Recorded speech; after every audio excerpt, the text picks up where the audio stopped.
भला जिस शख्स ने अपनी इमारत की बुनियाद अल्लाह के खौफ और उसकी रजामंदी पर रखी, वो अच्छा है या वो जिसने अपनी इमारत की बुनियाद एक खाई के गिरने वाले किनारे पर रखी, फिर वो उसको दोजख की आग में ले गिरा।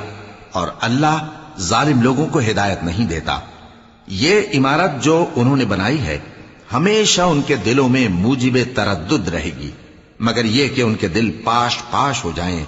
और अल्लाह जानने वाला है, हिकमत वाला है। अल्लाह ने मोमिनों से उनकी जानें और उनके माल खरीद लिए हैं और इसके एवज उनके लिए बहिश्त तैयार की है। ये लोग अल्लाह की राह में लड़ते हैं तो मारते भी हैं और मारे भी जाते हैं। ये तौरात और इंजील और कुरान में सच्चा वादा है जिसका पूरा करना उसे जरूर है। और अल्लाह से ज्यादा वादा पूरा करने वाला कौन है? तो जो सौदा तुमने उससे किया है उससे खुश रहो और यही बड़ी कामयाबी है।